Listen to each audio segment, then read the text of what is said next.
Well, thank you guys for coming out. And you guys got to put a pat your shoulder, right? You guys are not jerks. Everyone else out there, they're jerks. You guys are not. So be comforted. Now you can leave the digital summit and say, hey, guess what? I'm not a jerk. I would go into talking about email and ask, but we have a booth right outside, so if you're interested in learning more about what we do, please feel free to stop by, because I have a ton of content to talk to you guys about today. That's incredibly important. And if you feel like it's as important as I do, please tweet it out. Like, I don't care if you use me or email and ask on it. Just tell people about this content. Because as Matt was saying, we're not talking about this enough within email marketing or in general. And it's really, really important, really impactful. And so let's go into it. Why accessibility? Now, there's a lot of things with accessibility that we can talk about. Wheelchairs, being able to walk upstairs, are there ramps? But what I'm going to talk about on the digital side is ensuring that people with disabilities or using assistive devices don't miss out on key information when viewing your landing pages or your emails. And why is that? Like, why is that important? Well, I'll get that to it in a minute. But accessibility is also known as A11Y. Okay? And this is kind of an acronym that we use for internationalization for I-18N. I don't know if any of you guys heard that before. But in accessibility, it's often referred to this. So what I suggest you do too is, if you have time, look up on Twitter this hashtag and kind of get an idea of what people are saying, what people are talking about within accessibility, and where they're having problems and where they could like to see improvement, or when someone does something really well that's accessible. Who knows, maybe your emails will get in there. Okay? So it's important. Why? Because over 330 million people worldwide, that's more than 5% of the world's population, have some type of visual impairment. And to put that into perspective, there's 325 million people in the United States alone. That's a big population that we're missing out on if we're not making sure that what we build is accessible. And that's why I'm going to talk to you guys today. Now, if this isn't important enough, maybe this will be. Right? For those people who are numbers driven, there's over $1 trillion in disposable income of people with disabilities. That's a big number. And as marketers, if we're not getting our message across to those people, they're not going to engage, they're not going to buy, they're not going to have a good experience with our brand. Really, really important. Okay? And there's also the Americans with Disabilities Act, ADA. Now, I know I've talked to some people here, work in education, government, healthcare. Really, really important. Because ADA, obviously, we want to make sure that information is accessible. Now, however, one thing to be aware of, they don't have anything in there about digital experiences. And there's kind of that gray area where they don't have anything on the docket yet to do it, but it's coming. And you want to be sure, you got to be able to protect yourself, because there's a lot of lawyers out there and a lot of people out there that are purposely trying to go after and sue organizations because of this gray area of accessibility. But I'm just telling you now, it's coming, be prepared. It's kind of like that, I don't know if you guys remember the 1999 and developer, like, what's going to happen when we hit 2 zeros with year 2000? But it's coming. And what I'm going to talk about today will help you get there, little easy steps that we can get there. I'll have a drastic experience on it. Now let's talk about real quick too about the types of disabilities. What I want to do is just bring awareness to you guys about what people are dealing with and how they're interacting with things out there. Okay? And they can come in all shapes and sizes. And it can be permanent, it can be temporary. I remember when I was a kid, my dad was playing softball, he slid into second base and broke his thumbs. Now back then we were dealing with Commodore 64s and big discs, if some of you guys remember that, I'm dating myself. But computers, and we didn't have smartphones. So it's a little bit different then, but think about that. Think about if you break both your thumbs, what are you going to do? How are you going to engage? How are you going to do your work? You're probably going to use an assistive device. Okay? And now we're talking about a lot of visual stuff. So here's some examples of someone with low acuity. There's actually a really good email by Eroy. But if I have low acuity, I can't tell what it is. All I can see is dare to be patient. Now this is a great email. It's really long, and that little dot in the middle, that's actually a plus sign. There's an interactive email that you can click on and you can kind of see that. But with low acuity, I have no idea. And then there's ghosting. Now this one you probably can't do much, but this is when both eyes are the dominant eyes. Very blurry. I couldn't even imagine seeing the world this way and being able to read like this. And then there's cataracts, where you see spots everywhere. Okay?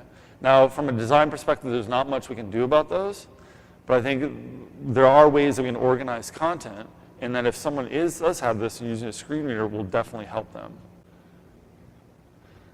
Dyslexia. How many people in here know someone has dyslexia? Crazy. This is what they read. This is what they see when they try to read. Just take a minute and try to read that first sentence up there.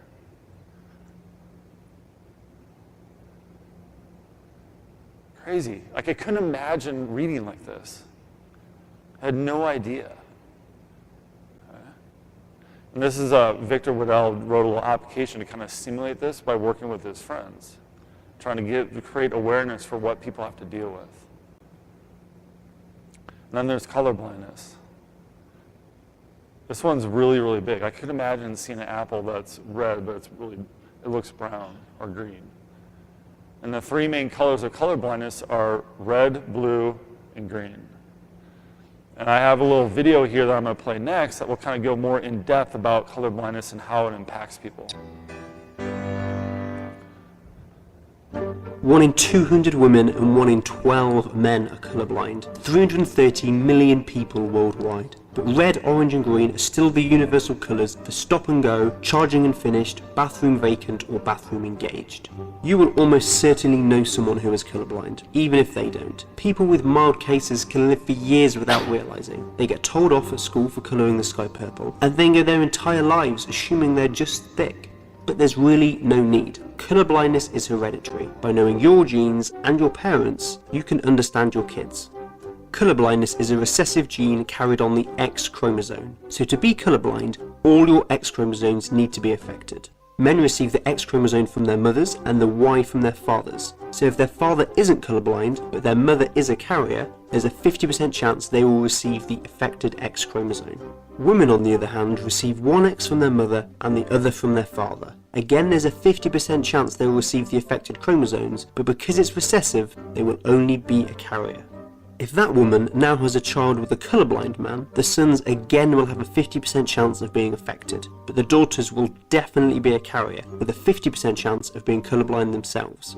If that colourblind daughter starts a family of her own, with a non-colourblind man, all her sons will be colourblind, and all her daughters just carriers. If she'd have had a family with a colourblind man though, it's tough luck for any kids, they're all colourblind.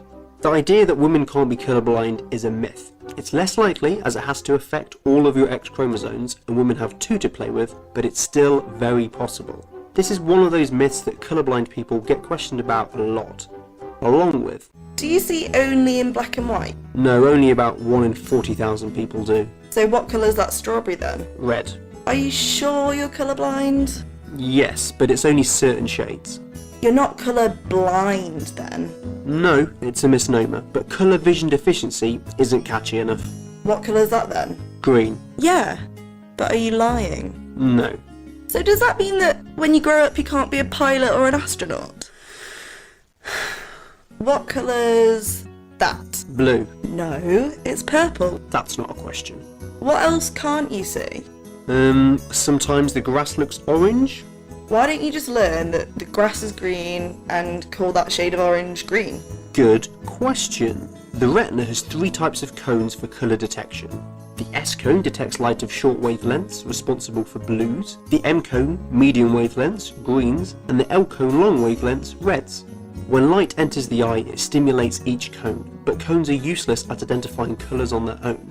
If an M cone receives 1000 photons, it doesn't know if it's looking at blue in bright light or green in low light. But with signals from the other 2 cones, the brain can use the ratio between the strengths to determine the colour. If the L cone also detects 700 photons and the S cone 10, the brain can work out that the grass it's looking at is probably green. This is how normal colour vision works. 3 cones working perfectly, trichromacy. The most common type of colour blindness is anomalous trichromacy, where one of the cones is impaired. People with a dodgy L cone have protanomaly. The L cone is shifted towards the M. When incoming light is detected in this range, the difference between the 2 detected signals is much smaller, meaning the brain struggles to determine the exact colour. This is why I can sometimes see a specific green as orange, but not orange as green, making it impossible to learn your way around it. due to anomaly is very similar, but the M cone is shifted towards the L. People with L and M cone problems have red-green colour blindness and can struggle with greens, yellows, oranges, reds and browns, but because of the red, this can also lead to confusion with purples and pinks. Trite anomaly is rare, but if you do have a dodgy S cone, you will struggle with blues and yellows. The other types of colour blindness are dichromacy, when an entire cone is missing, protanopia, deuteranopia and tritanopia. However, dichromats are sometimes still able to correctly guess missing colours from environmental clues and luminance. Dogs are dichromats. The third type is extremely rare. When someone only has one cone, they are monochromatic. As a cone can't identify a colour without a second one for reference, monochromats see in black and white. Most people will have come across Ishihara tests, a pattern of coloured dots that create a number. Colourblind people won't see anything here, but someone with normal colour vision will see 74. If you're thinking, that's ridiculous, it clearly says 21, it's because Ishihara plates can work both ways. You, my friend, probably have deuteranomaly. Sometimes living with colour blindness can feel like the world is just cruel, and other times it's completely unnoticeable. Where ordinary people differentiate with colour, colourblind people use situational clues without ever realising that's not what others do. It was years before I realised that £5 and £10 notes were different, or that Word uses a different colour for grammar and spelling mistakes. Many video games have colourblind modes now, and people are starting to realise that 5% of the world can't read their map. Computers have apps to help distinguish confusing colours, and developers are slowly catching up. Everybody knows someone who's colourblind, so why doesn't everyone know what colourblindness is? Find that person in your life and speak to them about it. Don't ask them to identify colours. You wouldn't ask someone with a speech impediment to try a tongue twister, but you can tell them that peanut butter isn't green and watch their goddamn minds explode. Or you could buy them corrective glasses. These are a pretty new invention that blocks out specific wavelengths where the cones overlap, forcing the brain to see difficult colours as more vibrant than before. I've got a pair on their way, so subscribe to see my next video where I'll explain how they work and my reaction to trying them for the first time. Wow. I'm actually crying. This is unreal. Those are like really strong. I feel like I've been seeing hazy my whole life. It's so beautiful. So can you imagine peanut butter being green? I remember flipping out when they came out with Heinz came out with that green ketchup. I was like, no, that's not ketchup. But it's impactful, and what's really cool too is if you go look up like the corrective lenses and the videos that people have, it's insane the reactions. They have no idea that these vibrant colors exist. That's something that we all need to be aware about when we're, as a marketer, and when we're generating this content and these designs for people, is to have that awareness. And one thing that you can do from an assistive device way is what I tell people to do, is try to navigate your website or your email experience with your weaker hand. If you're right-handed, try it with your left. If you're left-handed, try it with your right and see what the experience is. Like this whole conference is talking about marketers and creating the best experience for our brand. That's one easy way that you can do it. Do I have to move all over the screen to do what I need to do? Is it hard to do? What is the experience with it? Try it one day and see what your experience is, okay? Now, we live in a mobile world, so I want to kind of talk to you really quickly about accessibility on a mobile device because it's opened up the world from a assistive technology device. And it's not only understanding how users engage with our website or our emails, but it's how they engage with their devices. And again, it's opened up the entire world because we have so much information at our fingertips. And this is really, really important from someone with accessibility. Now, it's really interesting, though. They both have, like the two major ones are iOS, obviously, and Android. Two different applications. So iOS has VoiceOver, and this is the same thing that's with macOS, and then Android TalkBack. And again, if you have time, go turn on accessibility on your phone and see what the interaction is. It's really, really hard. It's not easy. It takes a lot of getting used to. Because once you turn it on, it's not just clicking. You have to click and then double tap. And then to scroll, you have to use 3 fingers. And understand, if you guys are doing apps or have an app, go in there and see what it's like to engage with that app on your mobile device with accessibility turned on. I don't know if a lot of people think about that. I actually when I was first went into it, I got really frustrated. And I turned it off. I was like, I can't do that. And I was like, no, I can. I can do this. So I went back and I did it again. And it just took me a while, but I was able to figure it out. But it's quite an experience. And what I want to talk about this too is Siri and pre-headers. So Siri is really opening that up too. You can really talk, you can talk into your phone, say, hey Siri, where do I go? Which really helps. But what I want to talk about really quickly though is how Siri interacts with your emails and the pre-headers. So for those of you who aren't aware, pre-headers, we've all seen it. It's just in a way to encourage your subscribers to open that email. And how we code that is, like, we code it in a way so that that pre-header text is hidden. If done right, it will be hidden. So when you open the email, that pre-header text is displayed. So you can have something in the pre-header text that encourages that open that's not necessarily within the content of your email. And it has no impact on rendering at all. And so what I would like you guys to do is take a minute, close your eyes, and really just listen to what's happening. Like, listen to the fan, listen to my voice. Listen to the people moving around you. Okay? Because I'm going to play a clip here, and I want you to experience it, what it's like to not be able to see it, but actually hear it from Siri. Okay? So let's take a minute and just listen to the things around you real quick. Siri, can you please read me my last email? There's one email message. At 11:37, support@emailandacid.com sent you an email about accessibility in email webinar. It says, join our webinar as we take a deep dive into email accessibility in 2017. My account, https www.emailandacid.com signup UTM campaign equals accessibility %20 webinar and UTM source equals HS email and UTM medium equals email and UTM content equals 2 and sent equals P2ANQTZ WAPCBs U6VYIYU6FPHTNHCPHMFLTWWF Jack 9FKNJHBRL8MZ GV-IKBFRM4 @GUUKZS1TD2TW View online. Email. What the hell was that? That was awful. That was not a good experience.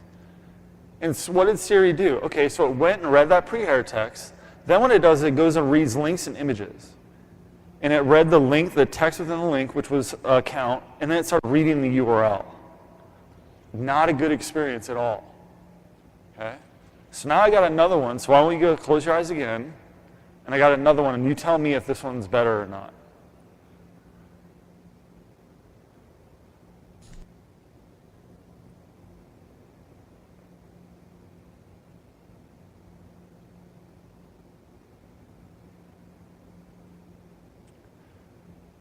Sorry, having some.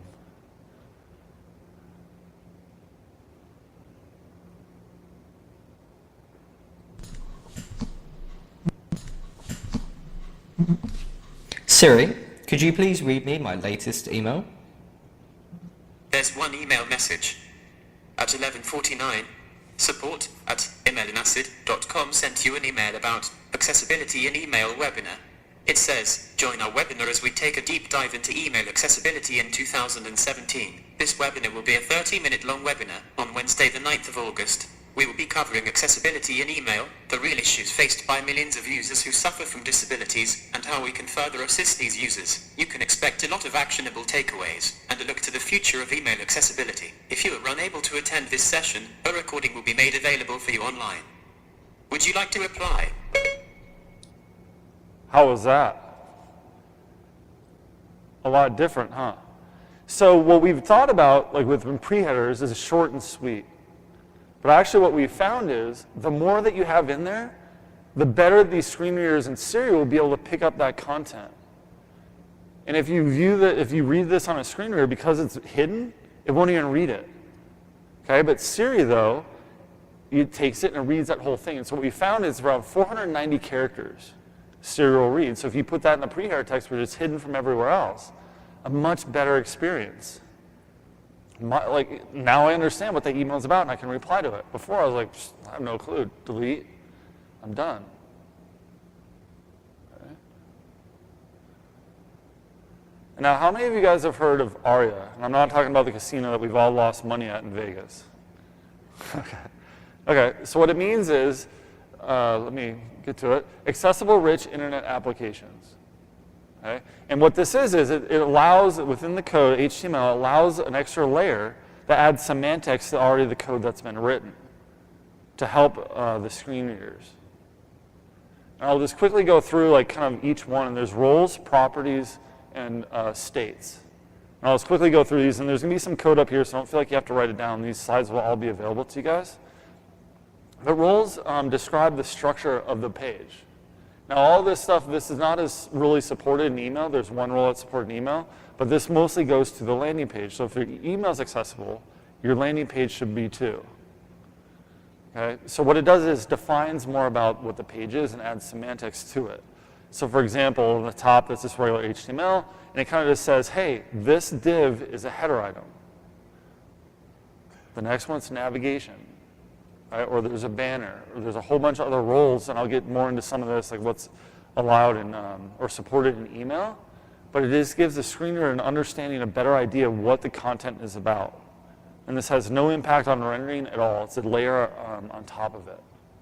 Okay? And the role is actually prioritized over the HTML tag. So those roles header, the reader will actually interpret that as a header element. Now we get into properties. Properties really support the roles and give it more definition. And they're generally not changed, they're pretty much set.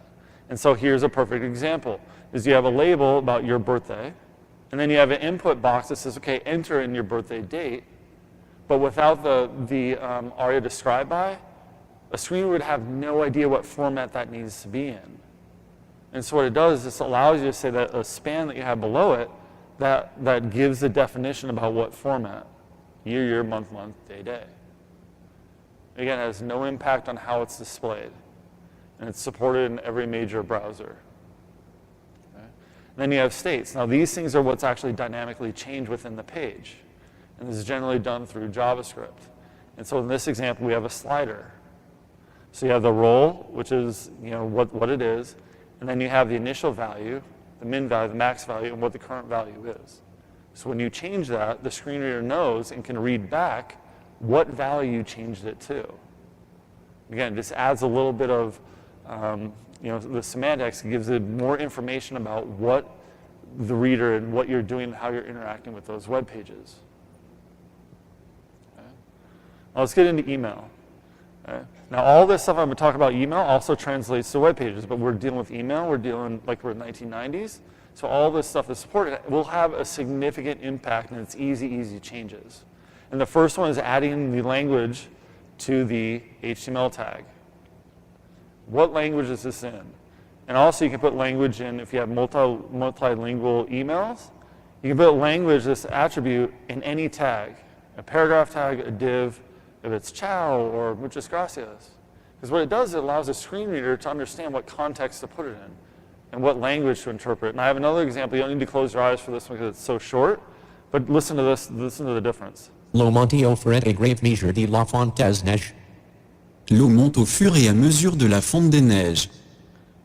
All right, really quick example. The first one doesn't have a language tag on it, so it reads it in English. The second one has FR for French on it. So it reads it, the same screen reader will interpret it completely different. Think about if you're in a different language, or you're like, wait, what? That doesn't make any sense.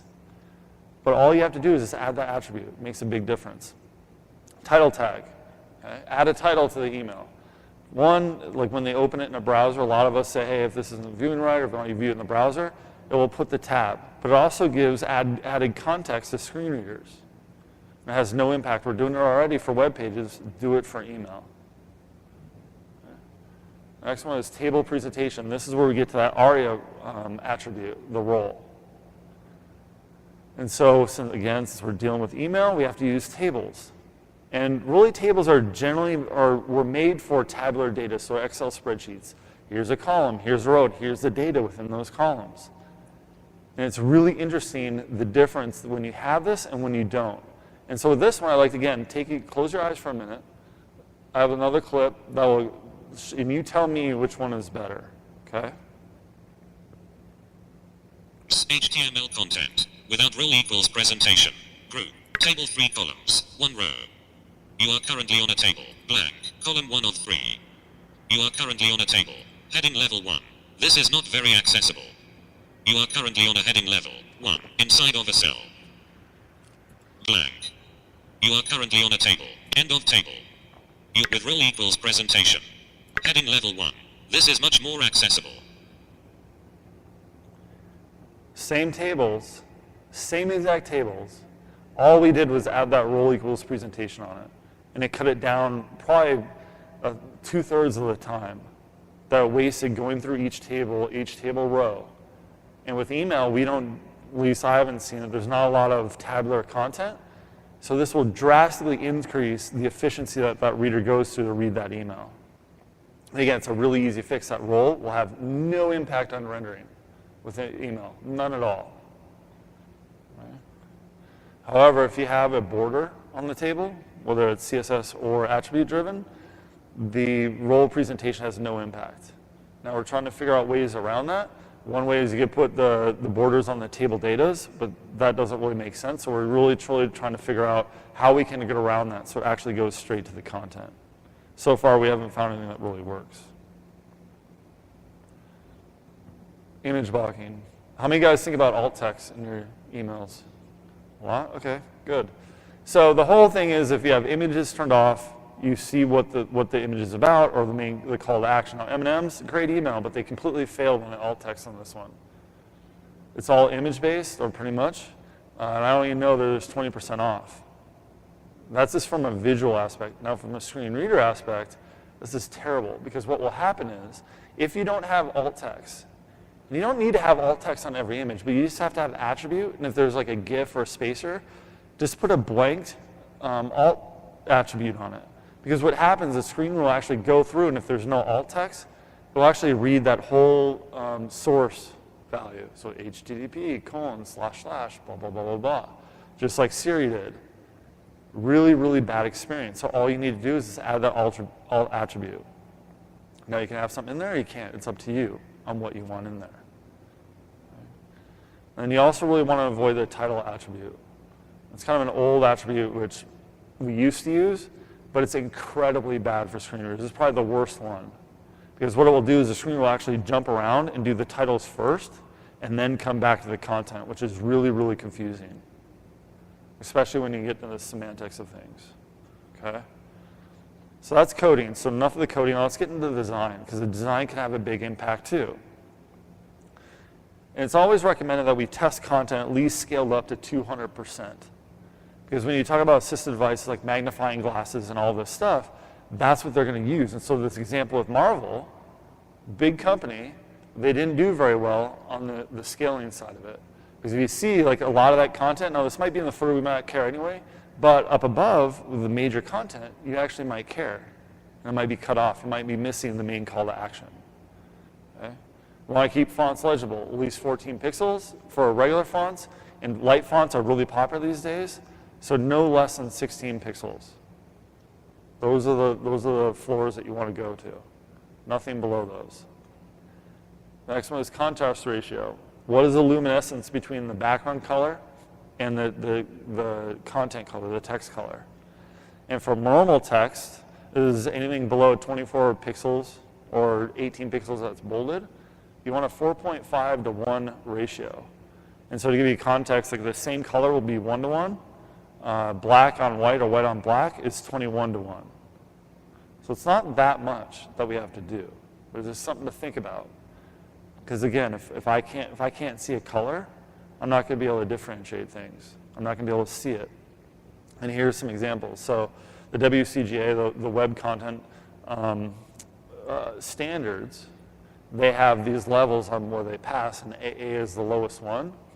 But you can see up here that some of these that pass and some of these fail. Now I hope you guys aren't using green on red or the one on the bottom, because that's just not very good, but this gives you an example. Okay? On what can pass on large text and what can pass on not. And you always want to keep links underlined too. Now, this is a general thing, because think about it, like what is the most popular link color?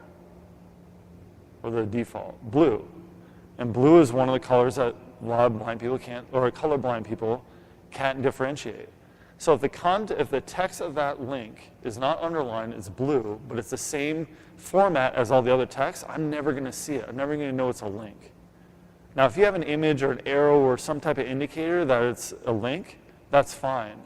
But just make sure if all the text is the same and you just have something underlined, that there's some differentiation between font size or some type of characteristic that gives it the idea that it is a link and it's clickable.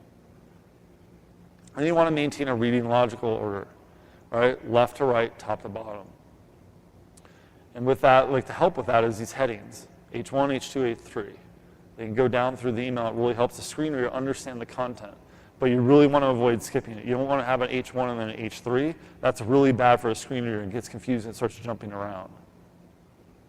Okay. And then semantic layouts. Again, this is for landing pages. A lot of this stuff is supported with email. But it's just making sure there's a good structured layout using ARIA or any of the other HTML5 tags that help you define the structure of it. And then you want to avoid centerline text, because people with dyslexia really have a hard time reading centered text. I don't know, it looks good, and I've done it here in my presentation, but we really want to try to avoid that whenever possible. Then input notifications is a big one too. A lot of times, like the border will change, right? When there's an error, and it'll say, hey, there's an error on this page, but if I can't see red or the color that it is, I'm not going to know what it is. So you just want some type of indicator there to let people know, hey, there's a problem with this. Especially if you have the messages up at the top of the screen. Like there's a lot of times you go to a website, fill out the form, reloads it, tells you all the message at the top, but then it doesn't give you any major indication down at the fields below. Okay. And you always want to include captions in video. This is a big one. And there's a difference between captions and subtitles. Captions are actually, will define like expressions, like whispering and stuff, whereas subtitles is basically just translating a language that you might not know, but you can actually read it and hear it. So always captions. And this one, really like, when you're using animated GIFs with things, really try to avoid the flashing and the strobing. Because if you have photosensitive epilepsy, it can cause a seizure. And there's actually a guy who, article not too long ago, but a guy who purposely, maliciously sent an author at New York Times an animated GIF that purposely had this because he knew he had epilepsy. He's actually getting they're charging him with potential assault because he actually did go into a seizure. So we just want to be conscious of that. Like when we're tweeting things, like what animated GIFs are we tweeting out? Not that you do it maliciously, but just something to consider. Okay. Now resources. What resources are out there available to us? So WebAIM is a great one. Tons of content. Like this website, this organization does a fantastic job on accessibility in giving you all the information that you need to know. And they also have a tool called Wave that will actually analyze the HTML or a page that you can put in the tool, and it will tell you where you're compliant and where you're not. It will check contrast ratio. It will check the ARIA stuff, like the roles and states and properties, all that type of stuff, and it will give you a grade and a rating. Now at Chrome, this is really cool. At Chrome 60 Plus, they actually came out in their developer tools. They have a whole audit where you can go through and do all this stuff. And one of the biggest ones is accessibility, and they'll give you a score on this too. And they'll tell you how to fix it right through the developer tools within Chrome. Okay. So I just want to leave you here with one last quote. Accessibility is something that concerns all of us, you and me, every day. And if we don't create things that are accessible, it's useless. So hopefully you got some information out of this. Hopefully you guys can go back and make some quick changes to your emails and landing pages to make it more accessible. And I appreciate you joining in the session. Thanks.